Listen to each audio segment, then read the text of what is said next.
मेरी ओर से नमस्ते, पूरी मुंबई की ओर से आप सबको नमस्ते। मैं आप सबका स्वागत करता हूं।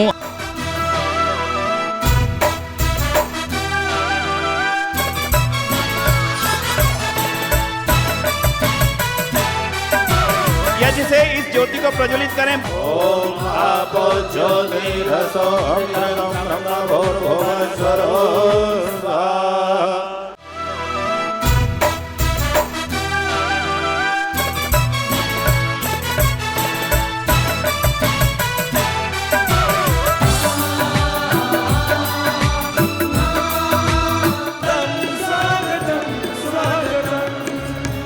आज आर्य समाज के 150वें स्थापना दिवस पे आप सब लोग पूरी मुंबई से, पूरे हिंदुस्तान से, पूरे वर्ल्ड से, पूरे हर जगत से आर्य समाज के सब जन यहाँ पे इकट्ठे हुए हैं। मैं उनका अपने दिल से आभार व्यक्त करता हूँ, अपने दिल से बहुत बहुत धन्यवाद करता हूँ, ढेर सारा धन्यवाद करता हूँ।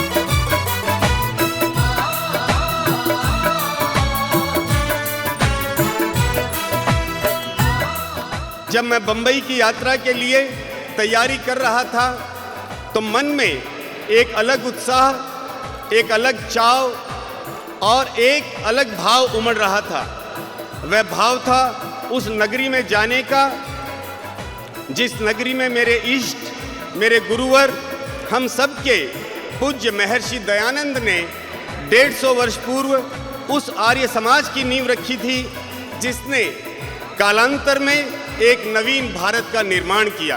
आर्यों, हमें सोना नहीं है, जगना ही नहीं औरों को भी जगाना है, अंधेरा भी भगाना है, पाखंड भी हटाना है, ऋषि ऋण भी चुकाना है, घर घर यज्ञ पहुंचाना है, वेद पढ़ना और पढ़ाना है, सुनना और सुनाना भी है, और राष्ट्र रक्षा, वेद रक्षा का वचन निभाना भी है, और भारत ही नहीं विश्व को आर्य, श्रेष्ठ आर्य बनाना भी है।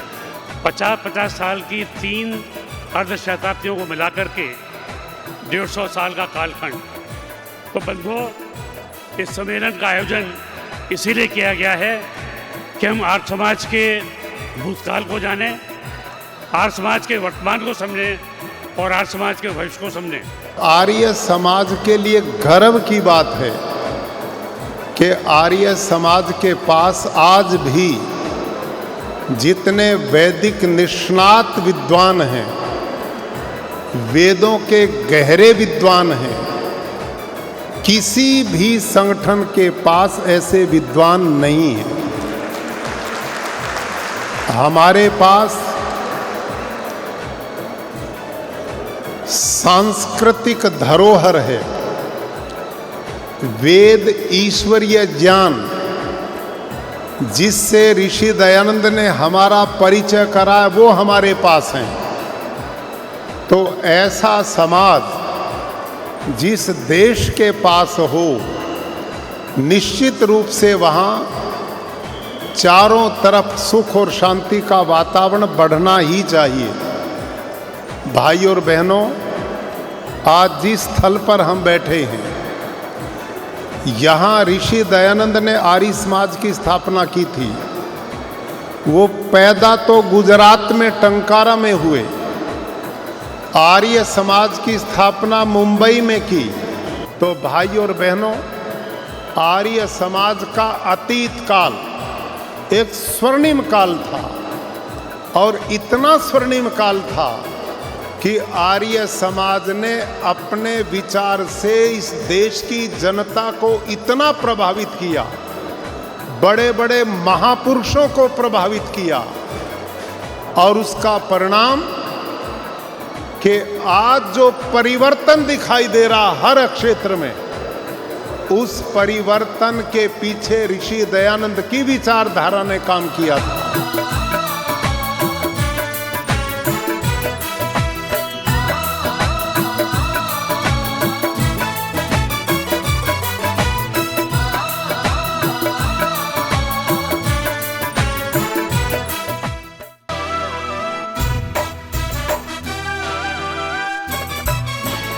मेरी दृष्टि में आर्य समाज आध्यात्मिक राष्ट्रवाद का प्रकाश पुंज है।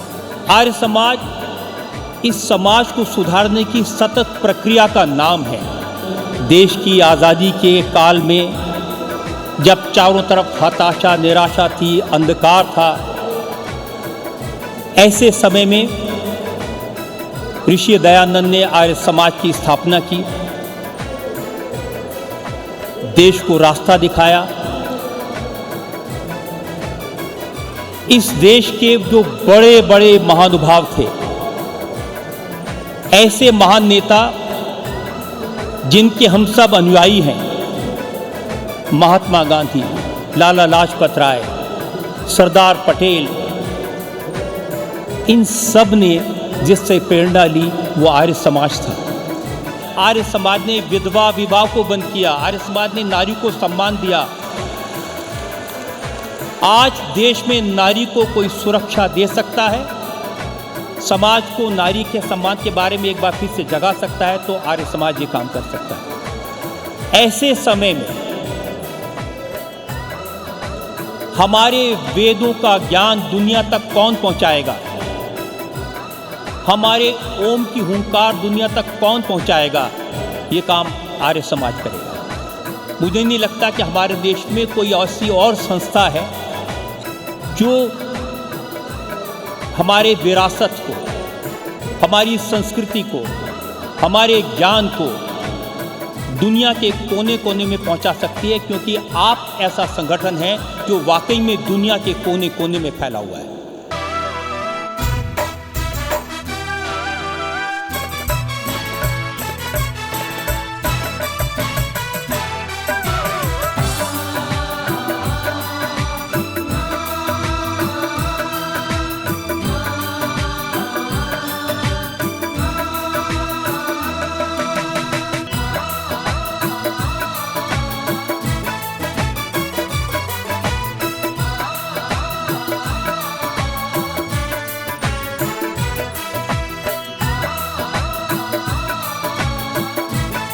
पूरे समारोह को सफल बनाने के लिए देश के कोने कोने से और विदेशों से भी महानुभाव पधारे हैं। यात्रा में कष्ट भी हुए होंगे, फिर भी मन में एक विचार लेकर कि हमें मुंबई पहुंचना है, वे वहां पर उपस्थित हुए। आप सभी महानुभावों का मैं हृदय की गहराइयों से धन्यवाद प्रकट करता हूं, आभार प्रकट करता हूं।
सपना चूर किया। वो दयानंद स्वामी दयानंद स्वामी दयानंद वो अमर रहे।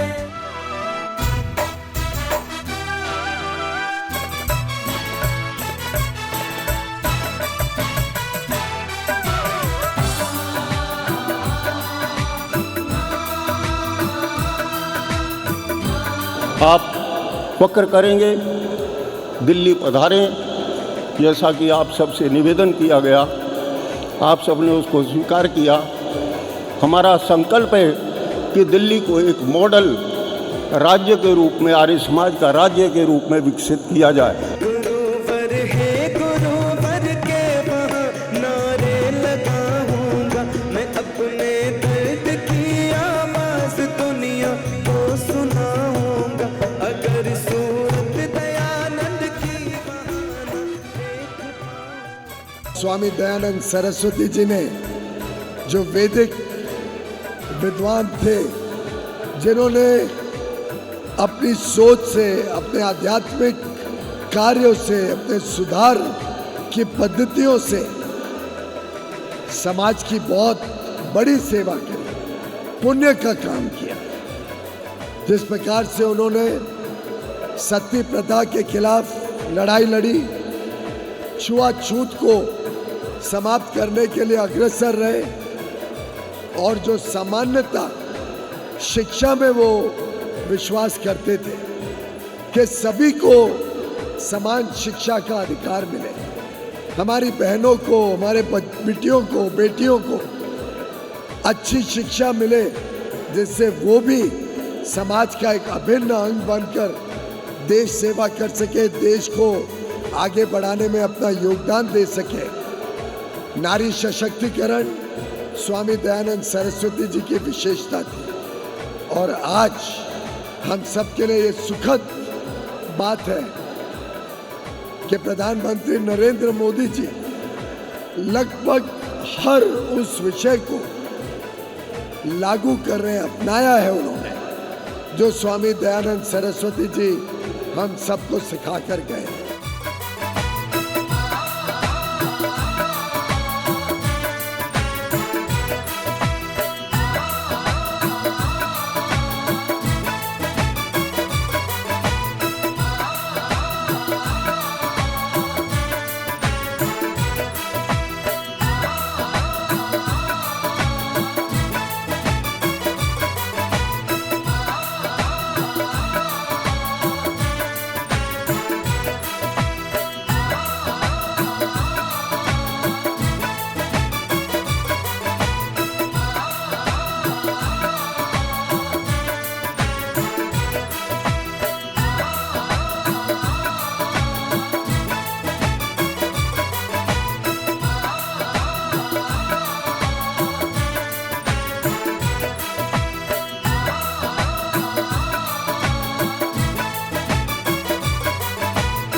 हमें बस संकल्प लेने की देर है। आर्य समाज फिर उसी गति से आगे बढ़ेगा जिस गति से कभी लेखराम ने बढ़ाया था, जिस गति से 26 साल के गुरुदत्त ने बढ़ाया था।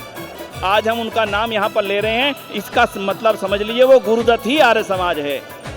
आज हमारी बहनें, आज हमारी बेटियां गुरुकुल में पढ़ करके ऐसी ना जाने कितनी विदुषियां इस समय देश दुनिया में आर्य समाज के प्रचार का काम कर रही हैं। यही 150वें साल पर ऋषि दयानंद और आर्य समाज को हमारे सबकी ओर से श्रद्धांजलि है।